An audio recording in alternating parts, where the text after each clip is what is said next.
noches. A nombre del Instituto de Estudios Peruanos les doy la bienvenida.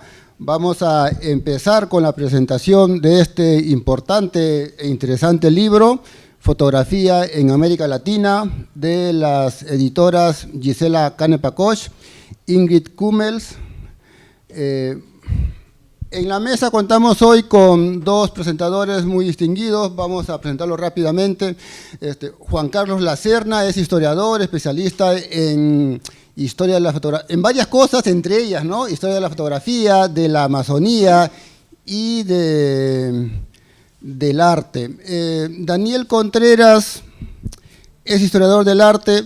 Recién tengo el gusto de conocerlo. Actualmente se desempeña en la plataforma de difusión cultural Canal Museal. Es autor del libro El Incidente, Fotografía Peatonal en Lima, 1940-1960.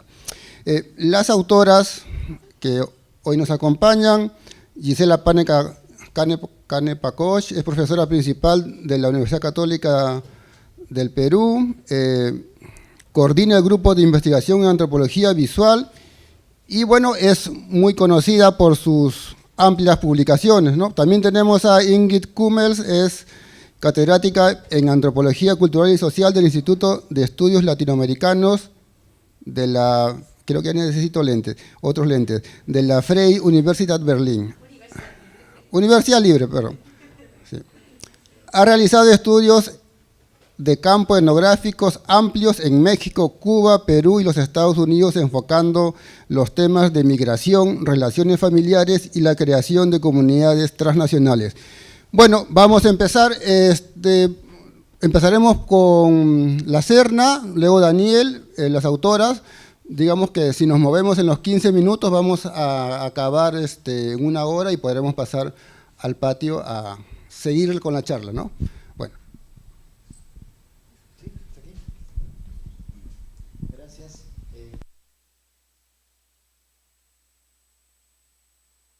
Ahora sí, gracias por la invitación para presentar, en este caso, la edición en español de este trabajo que compilaron Gisela e Ingrid hace un par de años.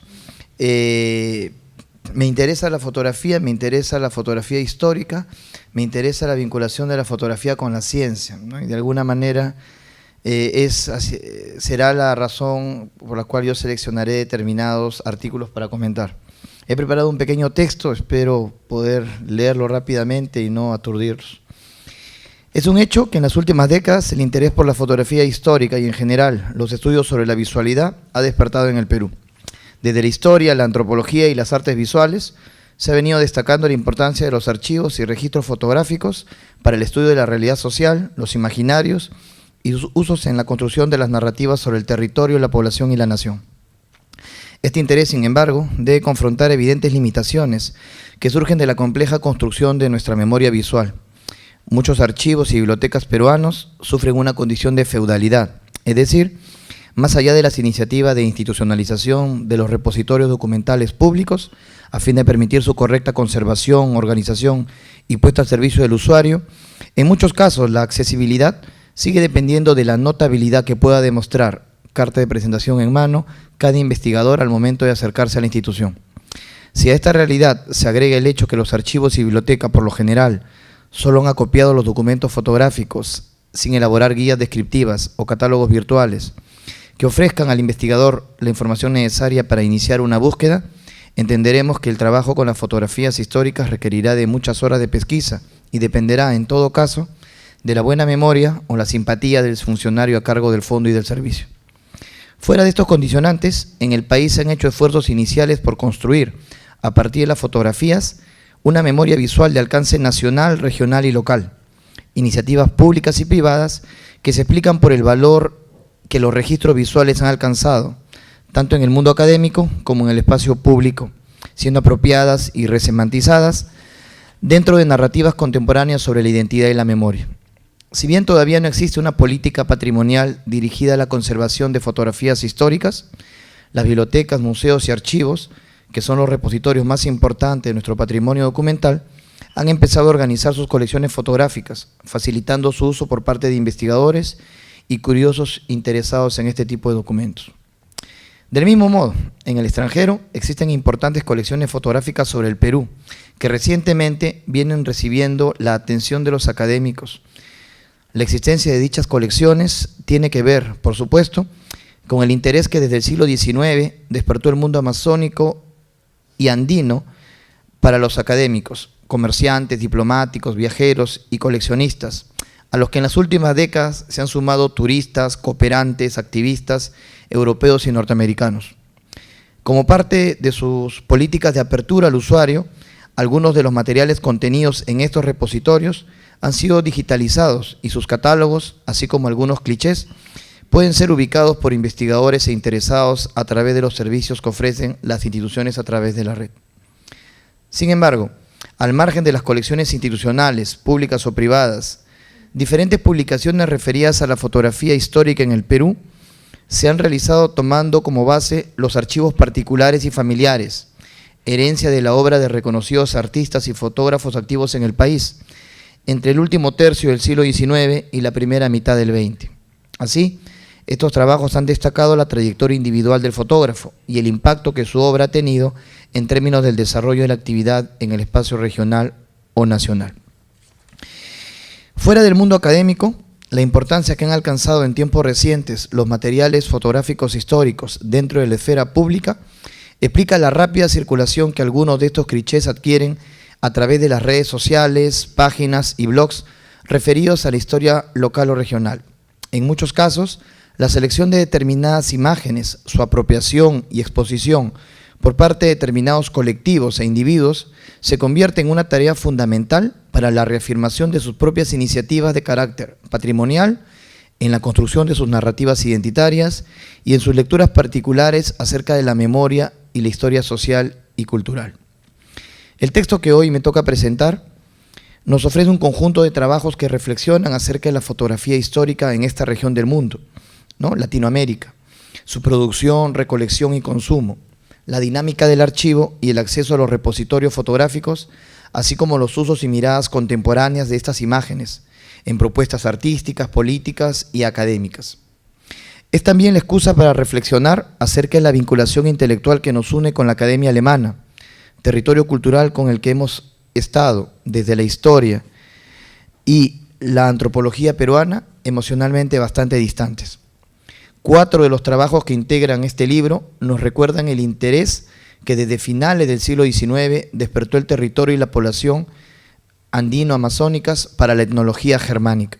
En tal sentido, esta obra también debería despertar la curiosidad de investigadores y estudiantes por el americanismo alemán, aprovechando, tal como exponen algunos de los autores, los nuevos mecanismos tecnológicos que permiten quebrar las fronteras físicas y burocráticas que hasta tiempos muy recientes habían hecho de estos materiales fuentes exclusivas para el uso de algunos privilegiados y que en un afán democratizador han sido expuestas y apropiadas a través de la red.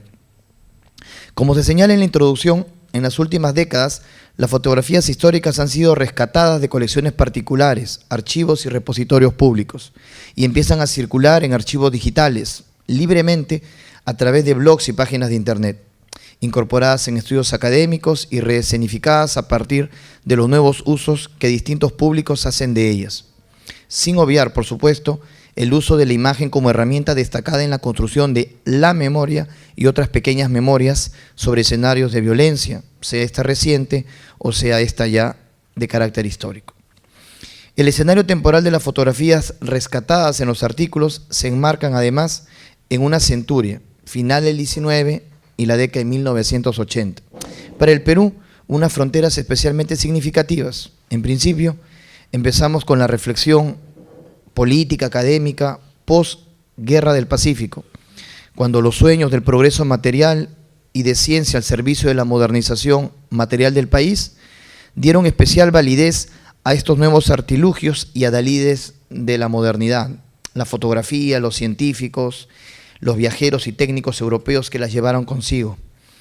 Y termina en la década de los 80, tiempo de violencia política que una vez más puso en tela de juicio nuestro proyecto como nación moderna. Qué significativo es pensar así este conjunto de imágenes que comprenden la colección Brüning y las fotografías familiares sobre las que disculpe, me traspapelé. Sí. Sobre la que construimos narrativas sobre memoria y violencia en la década de 1980.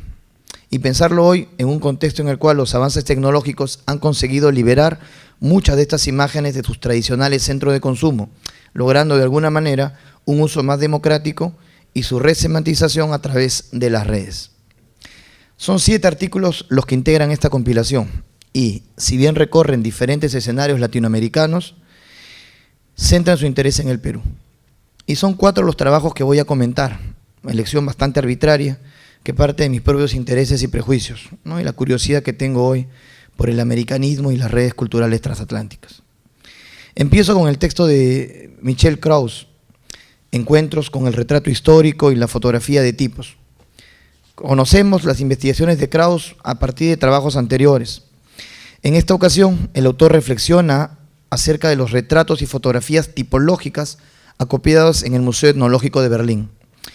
Más allá de la clásica sistematización que elaboró el museo para cada imagen, que incluye reconocimiento del grupo étnico, el fotógrafo, lugar y fecha de la toma, si lo hubiera, el autor intenta acercarnos al escenario en que las fotografías fueron producidas y reflexionar sobre las percepciones que marcan su consumo en públicos contemporáneos. Estas fotografías fueron producidas o recolectadas por una serie de investigadores, comisionados, fotógrafos y coleccionistas vinculados al mundo académico germánico desde la década de 1890, interesados en trazar un registro visual de la complejidad étnica y cultural sudamericana. La narración de la trágica historia de Meki, un indígena guató en la selva brasileña, que fue retratado por el etnógrafo Max Schmidt en 1901, sirve de pretexto para explicarnos su interés por hallar información sobre los sujetos fotografiados, las relaciones desiguales que marcan la producción de las imágenes y las negociaciones dentro de las que se enmarca el encuentro de los fotógrafos con los indígenas retratados. ¿Qué es lo que realmente sabemos de las personas que están ante nosotros en estas fotografías? Más allá de la etnia o pertenencia étnica que asume el fotógrafo debe tener el sujeto fotografiado. ¿De qué manera las descripciones y posteriores interpretaciones que le fueron dadas a las imágenes condicionan hoy nuestra mirada sobre las mismas? Sabemos que en la mayoría de los casos la ciencia exigió verlos no como sujetos, sino como prototipos representativos de un grupo determinado. A partir de las notas de campo de distintos viajeros que recorrieron el interior de Sudamérica, el texto nos ofrece distintas referencias acerca del impacto de la cámara y el ejercicio de fotografiar. Krauss nos pide concentrar nuestra mirada en los escenarios en los cuales fueron elaboradas las fotografías, reflexión de la cual emergen imágenes heterogéneas.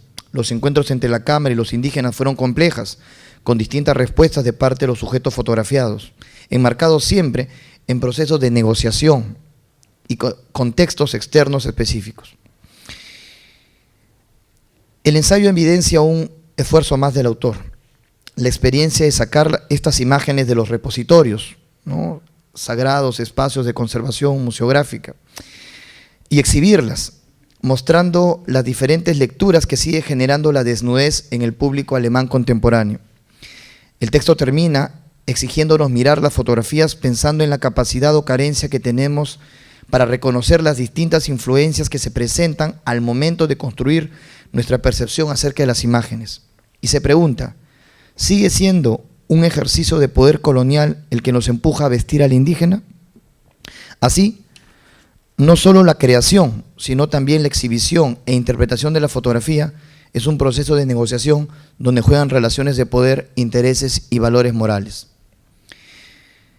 Por su parte, el texto de Gisela Canepa, ¿no?, que trabaja la colección de Brüning, hoy dividida entre los museos etnológicos de Hamburgo y Berlín, explica el interés de este técnico alemán, asentado muchos años en nuestro país, por dedicar su vida a la puesta en valor de sus materiales fotográficos y la incapacidad para lograr este propósito en vida. Nos permite recordar a una serie de viajeros y residentes extranjeros en el Perú, ¿no?, que se interesaron por la fotografía y en hacer de sus colecciones aportes significativos en los estudios académicos de los pueblos americanos, ¿no? La fuerte vinculación que ha habido entre una serie de residentes alemanes en nuestros países y el afán que tuvieron con generar un legado que se incorporara en las colecciones que acopiaban los museos alemanes. Asimismo, se destaca el rol significativo de las colecciones de Brüning que desde la década de los 80 del siglo pasado han sido importantes en la construcción de un discurso de pertenencia étnica muchica y de revaloración identitaria regional norcosteña, permitiendo reconstruir una imagen del pasado que vitaliza determinadas propuestas políticas e intelectuales, convirtiéndose en una herencia visual para individuos que se dicen representados, pero que no tuvieron, hasta tiempos muy recientes, acceso a estas mismas imágenes.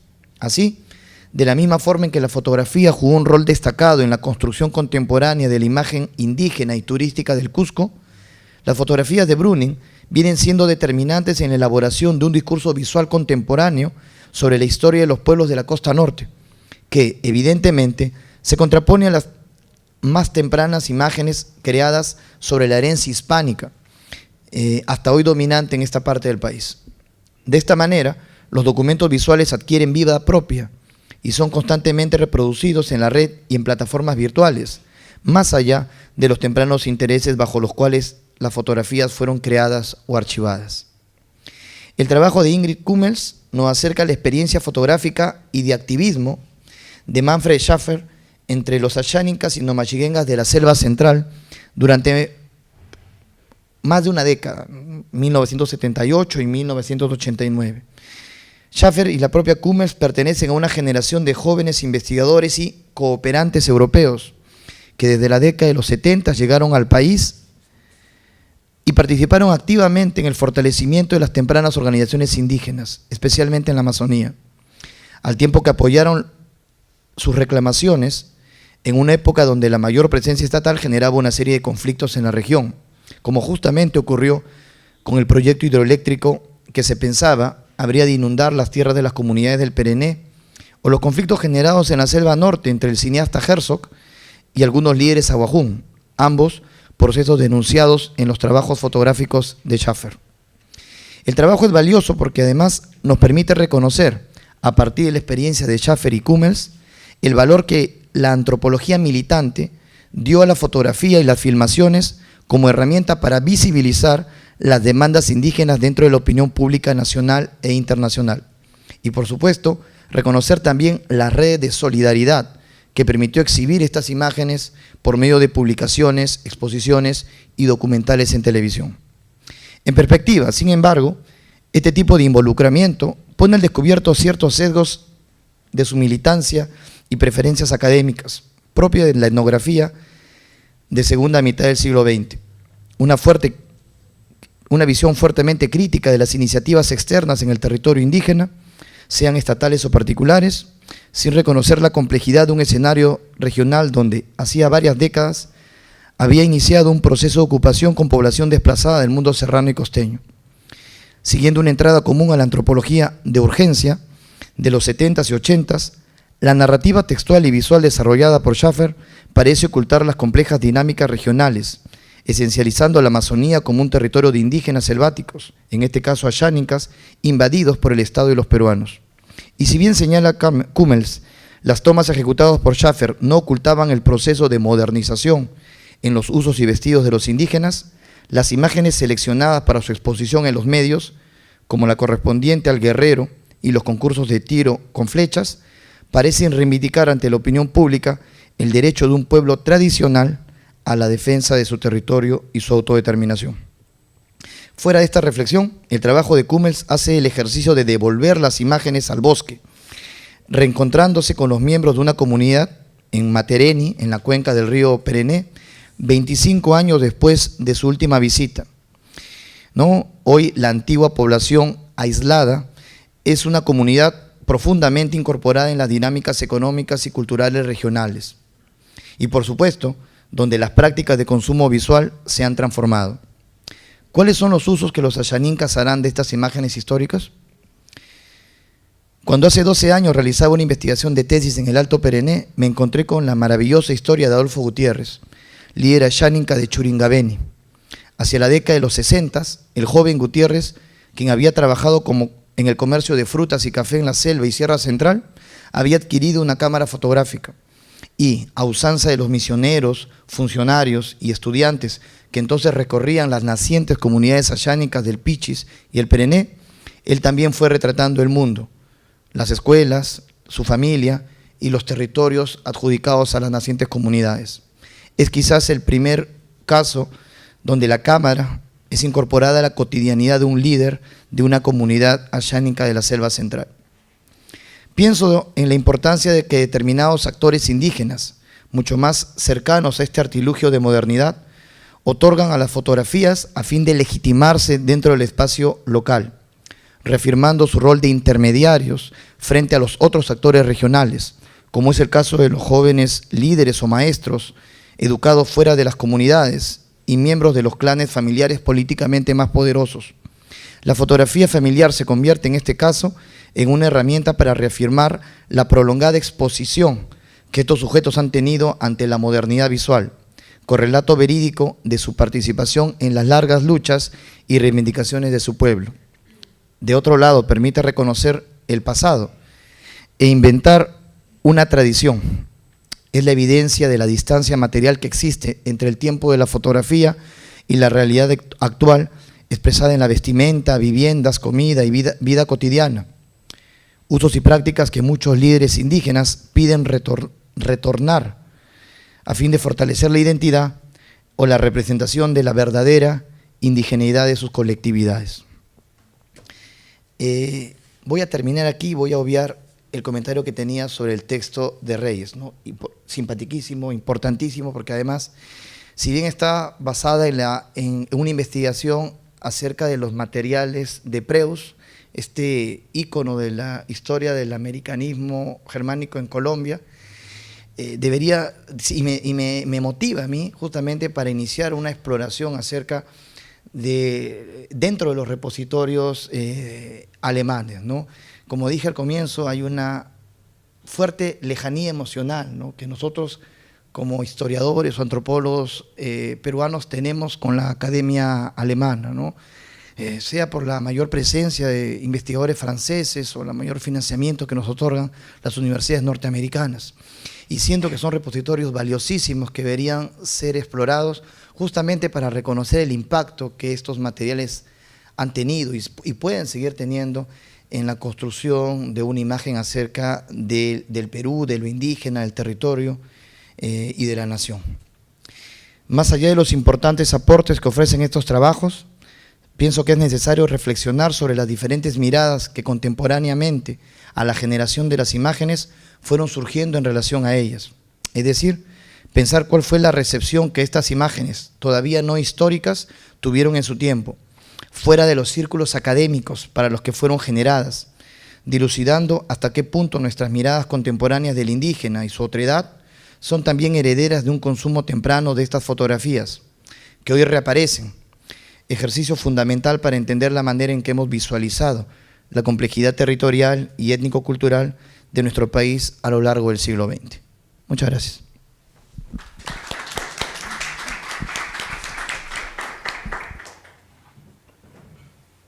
Gracias, Juan Carlos.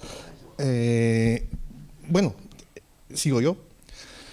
No acostumbraba mucho tampoco a leer, no quería leer, pero ayer empecé a hacer unas notas al respecto y no pude detenerme, entonces creo que es mejor que lea lo que ayer pude darle forma y que contiene, creo, algunas reflexiones o ideas que podrían muy bien sentirse muy cercanas al libro que estamos ahora.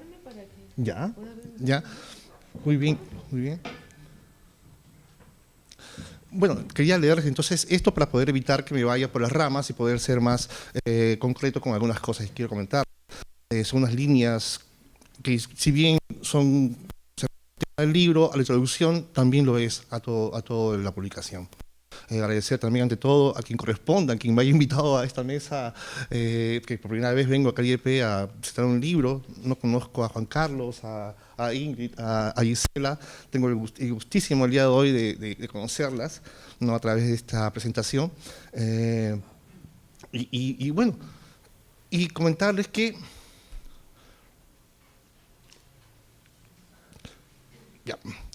sobre todo agradecer por esta oportunidad de ser uno de los presentadores de un conjunto de textos que pienso, en su compilación, marcan un momento primero en la historia, lo que viene siendo la investigación sobre la fotografía y sobre sus usos y recursos. No sé realmente si hay un trabajo similar que aborde la relación entre la imagen histórica, los mecanismos más recientes de la comunicación y el trato de la información, pero fotografía en América Latina se presenta como la más precisa y seguro fuente de información inevitable para los investigadores que deseen ahondar en ese tránsito de lo aparentemente estático a lo indudablemente dinámico.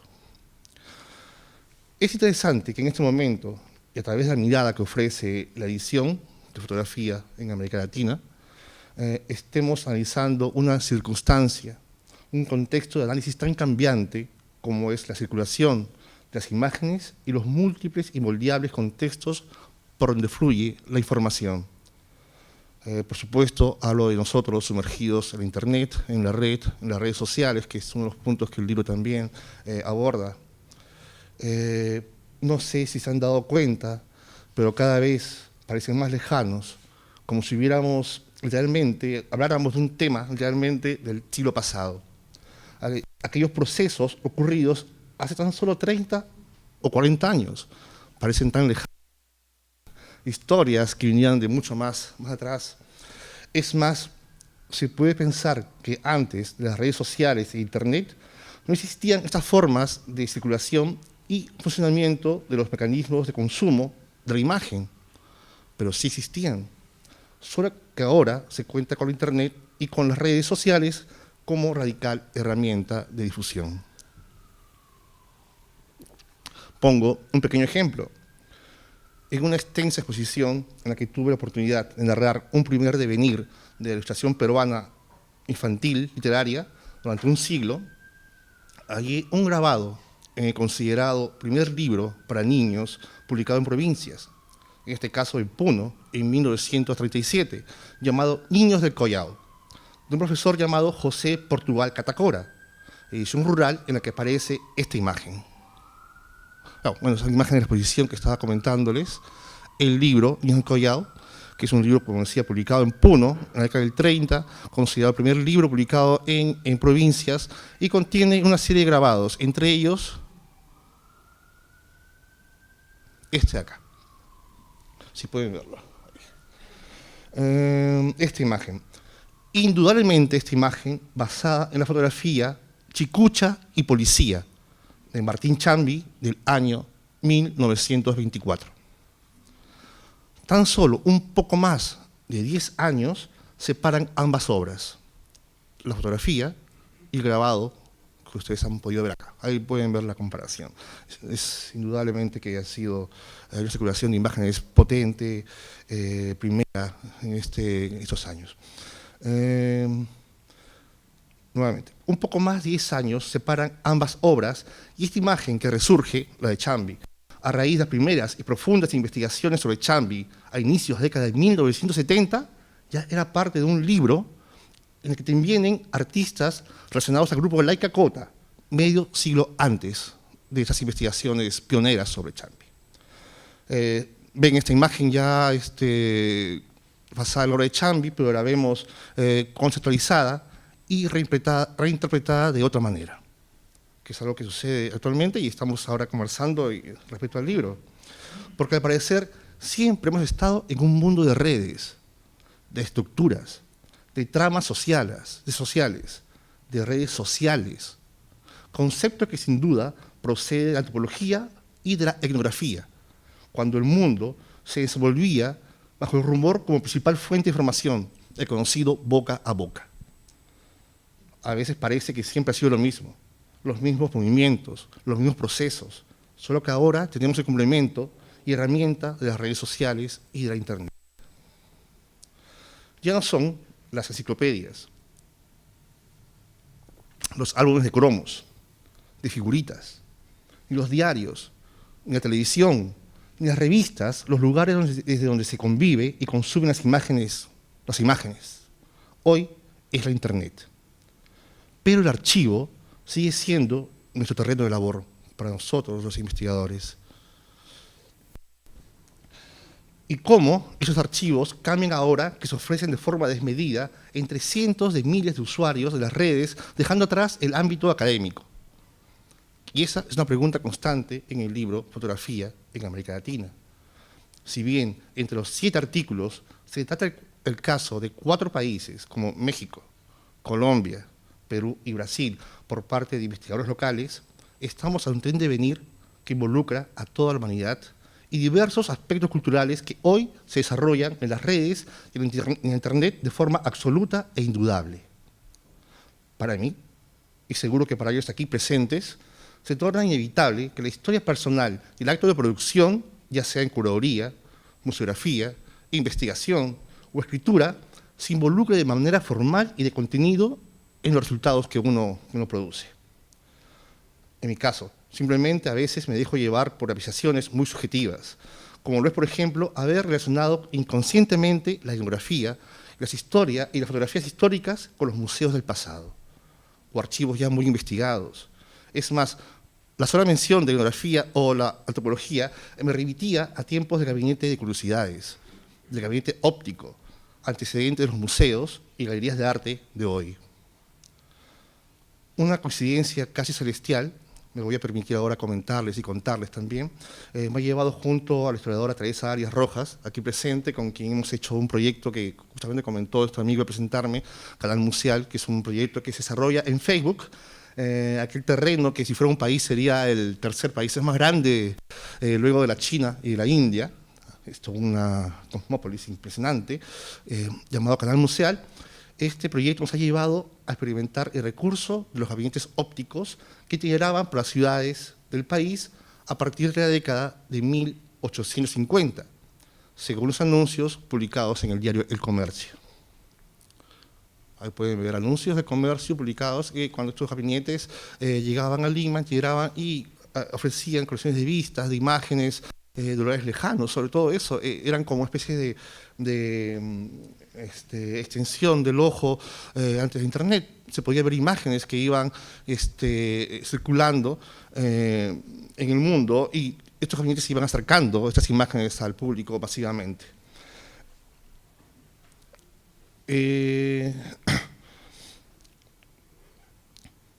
Estos gabinetes integraban, como decía, se movían por varios lugares y entre estos lugares de itinerancia se encuentra Cajamarca, donde en 1839 arribó uno de estos artefactos de la imagen y el entretenimiento masivo popular.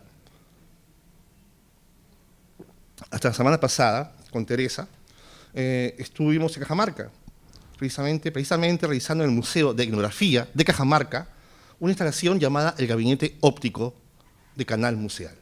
Usos y recursos del archivo, que no es sino una suma y acumulación de imágenes y objetos relacionados con ella y de la información contenida en cada grupo de documentos y registros que pensamos itinerar luego por diversos lugares de exposición. Aquí podemos ver un poco las imágenes de estos gabinetes que estamos trabajando con un proyecto curatorial y de investigación. Ahí estoy yo en una fotografía que me hace demasiado justicia. Y menciono esto porque la lectura del libro de Gisela y de Ingrid, Fotografía en América Latina, que llegó a mi casa hace 3 semanas, nos acompañó durante todo el desmontaje del gabinete la semana pasada. Y justo cuando luchábamos entre 2 frentes de trabajo y de reflexión, el de cómo dinamizar la mirada y los discursos del investigador, en cómo lograr una nueva socialización del archivo mediante artefactos de lectura itinerantes, redes museales, cómo abordar la circulación de imágenes en Internet, y tal como mencioné antes, cómo pasar de lo estático a lo dinámico. El libro Fotografía en América Latina, de Gisela y de Ingrid, llegó a nosotros, a mí, oportuno, preciso, como toda investigación que se merece, lleno de preguntas e interrogantes, más que de respuestas, pero siempre ofreciendo caminos hacia la práctica de buscarlas y de hallarlas. La edición de Fotografía en América Latina lo que hace, a mi parecer, es confirmar que la etnografía y la antropología son las disciplinas académicas que más se acercan a todo lo que representa lo humano en tiempos de la Internet. A través de sus métodos de observación y de registro, podemos abordar y medir cómo se mueve y transforma la información entre estos grupos sociales o cómo funcionan las nuevas tecnologías para los seres humanos y cómo las vivimos, cómo las apropiamos, cómo las usamos. Y reitero nuevamente lo evidente, por estar centradas en lo humano y por tener, creo, al investigador como actor principal, detrás del objeto y la reflexión, o el puente entre las partes, que también aporta su experiencia corporal, su experiencia vital y personal, incluya sus dudas y dificultades. Pienso que hay que aceptar, asimilar y saber trabajar estos procesos como parte de conocerse, como las formas que tiene la vida de proceder con nuestra cultura y sociedad, porque en el fondo siempre ha sido así. Y no creo que podamos cambiar las cosas, sino más bien dejarse llevar por los nuevos tiempos. Creo que todo ello es necesario y válido los métodos que utiliza la investigación, incluida esta misma presentación que estoy haciendo en este momento, donde he mencionado experiencias personales, como el tema del gabinete, en el cual también hemos incluido algunas investigaciones visuales que hemos realizado y que han sido base para el trabajo tanto de Canal Museal, Teresa y mío, las indagaciones que tienen similares caminos y búsquedas que los casos presentados en el libro de Ingrid y de Gisela. ¿Qué es lo que somos? ¿Qué hemos dejado atrás? ¿Y hacia dónde vamos? Preguntas y preocupaciones constantes que suelen surgir, al igual que los estudios aquí reunidos. ¿Qué es lo que deberemos enfrentar mañana? Nuevamente, lo personal aparece como una marca, pues son los ejes del mismo libro y sus textos, y la acertadísima elección de trabajar los títulos de cada uno mediante un llamado previo al tema, lo que permitió que las distintas nociones y reflexiones propuestas acompañen y avalen los campos que he estado trabajando durante los últimos años, y que con Teresa Arias decidimos retomar como parte importante de nuestro reciente gabinete óptico, denominando nuestro trabajo como una investigación sobre fuentes no convencionales para el estudio de la historia del arte y la fotografía. Todos los temas incluidos en el libro funcionan respecto al trabajo práctico de la investigación sobre estas fuentes. Como ejemplo final estaría un juego de asociaciones con cada título acá incluido, como si cada palabra fuera una etiqueta o un tag o de Twitter o de Facebook, y tratar de así de agruparlas. Por ejemplo, la noción encerrada en los textos, imágenes móviles, circulación y nuevos usos culturales, o en apropiación de la imagen, que muy bien se ciernen sobre la investigación llamada El lenguaje del amor, que también hicimos, acerca de la fotonovela en el Perú, durante la época del gobierno militar del general Luis Velasco Alvarado, que eran los usos políticos del amor y del deseo, su fuerza de documento fotográfico, editorial, sociológico e histórico, por qué no decirlo. Esta experiencia también tuvo su versión expositiva ante la primera Bienal de Fotografía de Lima en el Museo Metropolitano de Lima. Hay muchos puntos en común con esta investigación que he encontrado, con el libro que ha acompañado mucho mis reflexiones acerca de lo que he estado trabajando y esta publicación. O también otros títulos, como Reconociendo el pasado y el presente a través de la fotografía, junto a Memorias inesperadas y Miradas y rostros de la ausencia, que muy bien estos temas definen otro proyecto que forma parte del gabinete, Santos Inocentes. Tránsito de imágenes. Proyecto, libro y exposición que recupera la memoria fotográfica surgida como rito popular en el siglo XIX, a través del velorio de angelitos y el procedimiento de incluir el daguerrotipo o la fotografía en la misma lápida del nicho de los niños muertos. Un ejemplo, además, de cómo el tiempo deteriora las imágenes fotográficas, resultando allí un símil entre el cuerpo humano y el cuerpo químico. Y sobre todo, vuelvo nuevamente al texto introductorio de Gisela y de Ingrid, imágenes e identidades a través del tiempo y el espacio, o también al texto de Fotografías y personas, o Construyendo memorias visuales, los cuales se enmarcan perfectamente con el tema de las fotografías incidentales.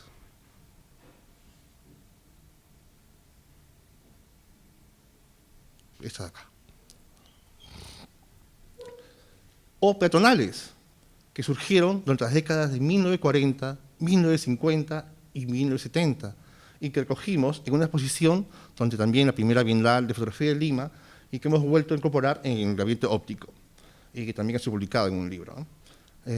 Se trata de una nueva forma de enfrentar el tema del retrato urbano en el Perú, campo que no ha sido trabajado en su real complejidad y que aborda otra constante social, que es la pérdida de la memoria, a través del desecho de cientos de álbumes familiares, que terminan en la cesta de anticuarios y reducidores en mercados de segunda mano. Perdón, busquemos esa imagen por acá.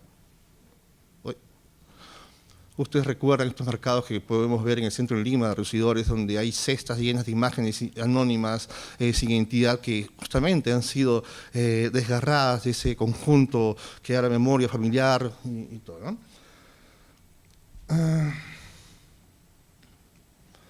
Bueno, esta investigación aborda otra constante social, que es la pérdida de memoria a través del desecho de cientos de álbumes familiares que terminan en la cesta de anticuarios y reducidores de segunda mano en el centro de Lima. Memoria química al peso, identidades anónimas por kilos. ¿Cómo devolverles identidad e historia? Todas ellas son historias fotográficas unidas por el riesgo de la pérdida, bajo una constante sensación de que el tiempo corre y que cada vez es más tarde para emprender la recuperación del conocimiento. El libro, Fotografía en América Latina, también descubre aquella relación indesligable entre lo tecnológico y lo fotográfico, no solo desde las nuevas redes de información, sino en esas ansias de portabilidad, de hacerlo todo cada vez más rápido y manejable, que acompañó y facilitó en gran medida la labor de los etnólogos y antropólogos que pudieron capturar con mayor fidelidad la realidad que registraban en las lejanías de su sociedad gracias a cámaras fotográficas cada vez más compactas y automáticas. Pero atrás quedaban procesos que persistieron ante el tiempo y que luego cayeron en el olvido, procesos importantes que llenan vacíos y que muy bien pueden iluminar distintas sombras que hoy se cierren sobre el histórico. Otra luz para la historia surge desde el fondo de las pantallas.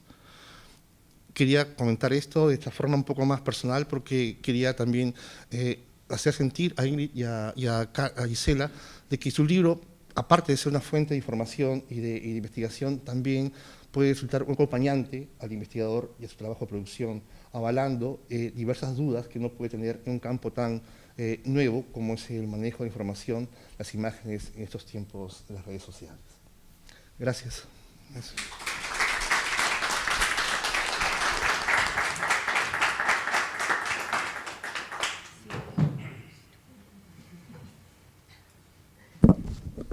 Buenas noches a todos, muchas gracias por venir y acompañarnos en la presentación de este libro, Fotografía en América Latina.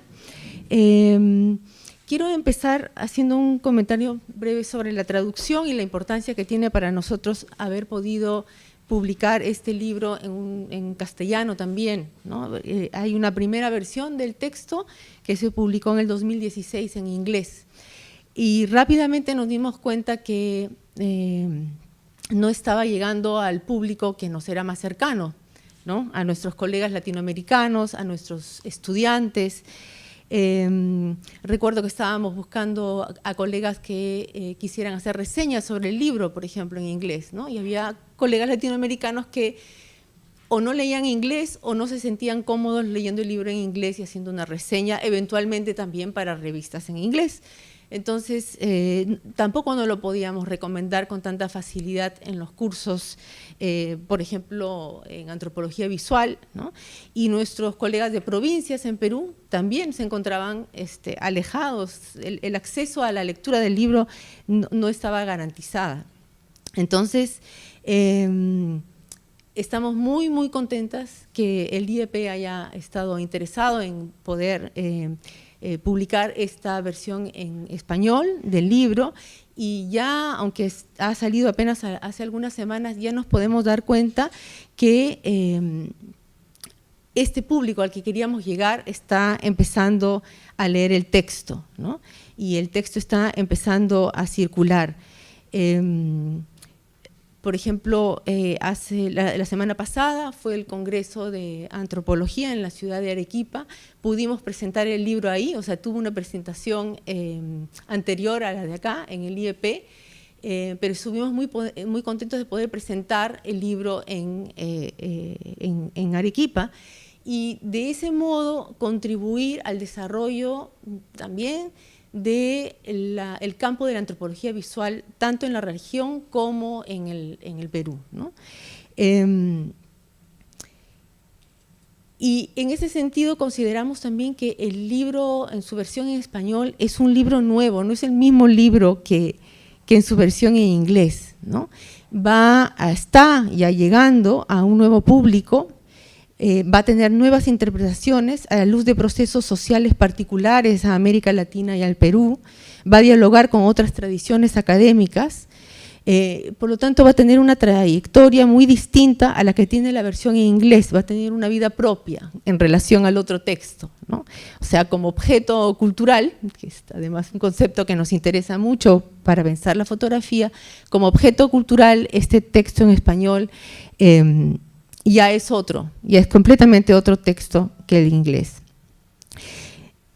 La otra cosa que también me preocupaba particularmente a mí, es que en este mundo actual de las acreditaciones, que en la academia significa publicar en inglés, o sea, estamos cada vez más sometidos al mandato de tener que publicar en inglés, este mandato exige pensar críticamente sobre el modo en que estos mandatos reproducen brechas entre las academias de América Latina y la norteamericana y europea, así como entre las distintas academias en la región y dentro del Perú. Entonces, para responder a estos mandatos, nos pareció importante sacar una versión en español también. Y como decía, agradecemos al IEP que tiene además, o sea, no es el único libro que ha publicado en su versión traducida al español, el IEP tiene una política importante para acercar publicaciones, textos que se están produciendo y publicando en otros países y en otros idiomas al público peruano, ¿no? Y yo en lo personal siento que un texto que yo había preparado, habíamos editado junto con Ingrid, que contenía también artículos míos, en su versión en inglés estaba como alejada, estaba lejos de donde yo quería que estuviera, ¿no? Y con respecto a la traducción, también quisiera hacer un agradecimiento especial a los autores que han contribuido con sus artículos en este volumen, porque cuando les planteamos la posibilidad de traducirlo al español, inmediatamente estuvieron de acuerdo, y no solo estuvieron de acuerdo y accedieron a que se diera la publicación, sino que invirtieron más horas de trabajo. Muchos de estos textos originalmente no fueron escritos en inglés, fueron escritos en alemán, fueron escritos en español, luego los tradujimos al inglés para la publicación en inglés, y luego había que hacer como un camino para atrás, ¿no? Entonces, había artículos que estaban escritos mitad en inglés, mitad en castellano, en fin, implicó un montón de trabajo para todos nosotros, y todos nuestros colegas, colaboradores del volumen, estuvieron dispuestos y deseosos de hacerlo, y en un tiempo rápido también, ¿no? La introducción sí la mandamos a traducir, y ahí quiero agradecer a Aroma de la Cadena y Eloy Neira, que nos hicieron la traducción de la introducción. Y quiero agregar también algunos breves comentarios sobre las motivaciones de la línea de investigación que se plantea en el libro, las motivaciones que están detrás para nosotras como investigadoras. En lo personal, el libro para mí es producto de un reencuentro con los archivos etnográficos y el material audiovisual. En los años 80 yo trabajé en el Instituto de Etnomusicología, haciendo trabajo de campo y trabajo de documentación que dio lugar a un archivo importante que se encuentra en la Universidad Católica, un archivo audiovisual sobre música, danzas, tradiciones festivas en los Andes. Y en esa época, en el año 88, hicimos también un viaje a la región de Lambayeque, hicimos trabajo de documentación en esa zona. De alguna manera seguimos la ruta de Brüning, que había hecho sus registros fotográficos a finales del siglo XIX, comienzos del XX, y entonces tiempo después, muchos años después, en un viaje que hice a Alemania, me pude reencontrar con la colección de Brüning, más que reencontrar, poder ver sus fotos originales, no las versiones publicadas que ya conocíamos directamente. Entonces, este libro es resultado de mi reencuentro con los archivos y con mi reencuentro con personajes investigadores de los que yo había oído hablar durante los años 80 cuando estaba trabajando con el Instituto de Etnomusicología. Y ahí sí, también tiene que ver este libro con el vínculo con la academia alemana, con la antropología alemana, la americanística, ¿no?, de la que estaba hablando Juan Carlos, y que igual que él, invito a todos a realmente dar una mirada en esa dirección, porque como a mí y como Juan Carlos nos está abriendo caminos de reflexión sobre nuestra propia historia antropológica, pero también nos está ofreciendo un conjunto de temas nuevos y maneras nuevas de mirar y materiales que podemos también traer a nuestras investigaciones sobre el Perú y pensar el Perú también en relación, o sea, de manera transcontinental, en relación a los diálogos que las academias europeas, alemana en particular, y las latinoamericanas han tenido desde siempre, ¿no?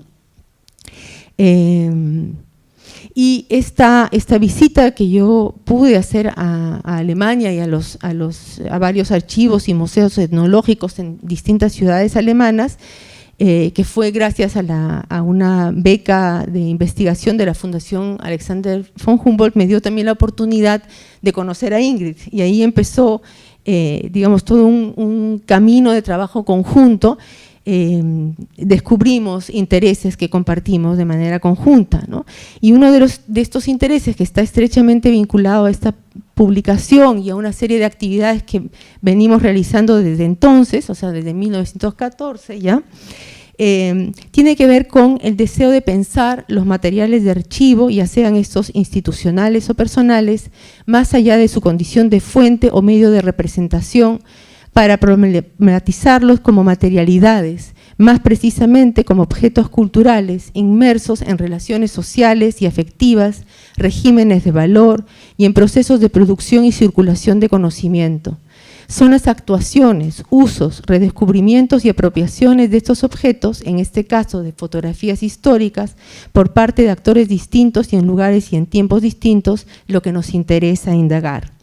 La razón, porque la investigación se torna más entretenida, es una razón que me parece importante para un investigador. Al colocar las fotografías en escenarios de actuación social, el investigador crea una situación de campo que en un sentido metafórico y real desplaza las fotografías de su internamiento en el archivo. Imagínense como investigadores seguir las trayectorias de las fotografías o descubrirlas cuando han permanecido invisibles o desaparecidas. Ser testigo de las distintas y complejas formas en que las personas se relacionan con ellas en términos de mercancías, de objetos con valor sentimental y afectivo o patrimonial, o hacer seguimiento de las disputas sobre diferentes actores sobre estas fotografías. Todas estas actividades de investigación prometen sorpresas y rutas inesperadas. Pero además nos interesa este enfoque porque, vistas como objetos culturales, las fotografías históricas pueden revelar asuntos referentes a las condiciones en que fueron producidas y archivadas. Además, y vistas desde el presente, nos permiten hacer preguntas sobre, por ejemplo, derechos de propiedad y acceso, su valor patrimonial, su condición de recurso en una economía de la cultura, su estatus como fuente de conocimiento y acerca de su papel en las relaciones interculturales o en las políticas de identidad, de memoria o de producción de conocimiento. En otras palabras, vista así, la fotografía histórica también nos permite reflexionar sobre la disciplina antropológica y la práctica etnográfica, cuando creamos nuestros propios archivos fotográficos o cuando construimos conocimiento a partir de ellos. Finalmente, otra motivación que creemos que tenemos, o que creemos que el enfoque que proponemos es también una vía para dialogar con otras prácticas disciplinarias, ya sea de las ciencias sociales y de la actividad archivística, o de la fotografía, el arte, la historia del arte y la curaduría, que también participan de lo que se denomina el giro archivístico. Por eso te invitamos. Y no, digamos, nuestra primera idea era, bueno, los nombres que caían eran gente que trabaja muy cercanamente a nosotros. en el campo de la antropología, de la historia, como Juan Carlos, de las ciencias sociales en general, pero realmente nuestro interés, y creo que la lectura que proponemos sobre la fotografía histórica permite establecer este diálogo con otros campos de estudio. Así que muchas gracias por el hecho de que la lectura del libro haya acompañado una investigación en curso, un proyecto en curso, ¿no?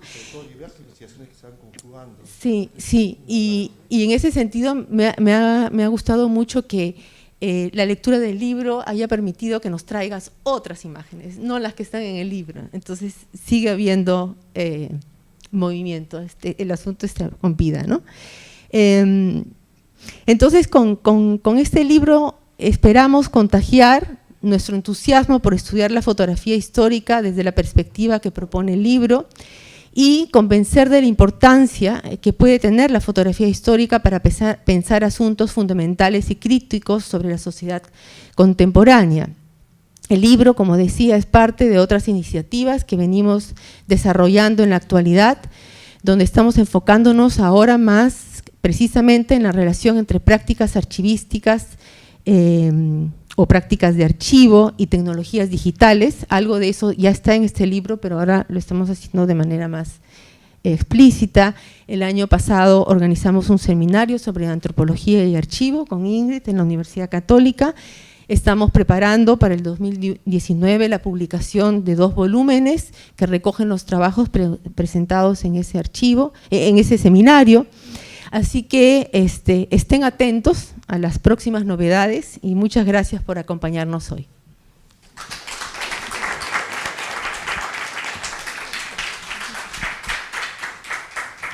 Bueno, yo quisiera brevemente sumirme a esos agradecimientos al Instituto de Estudios Peruanos por publicar este libro en español, que, bueno, Gisela ya explicó por qué nos parece tan importante, y a ustedes por estar aquí presentes.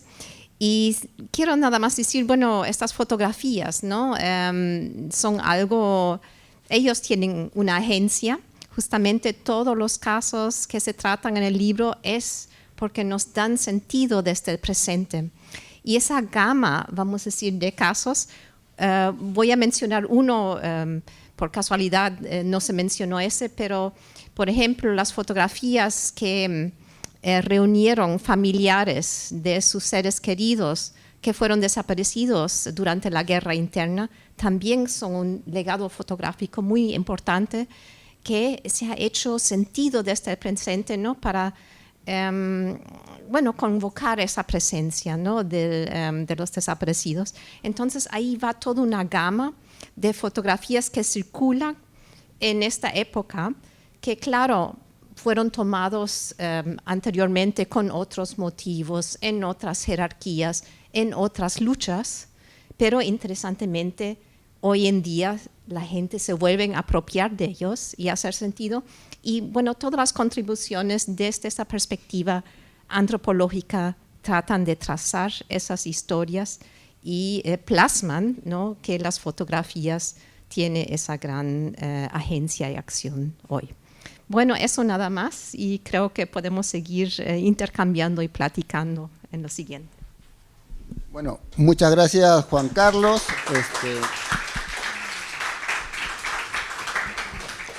Gracias, Daniel. Nos ha regalado además una ponencia sobre el gabinete óptico a las autoras Gisela Canepa y Ingrid Kamel.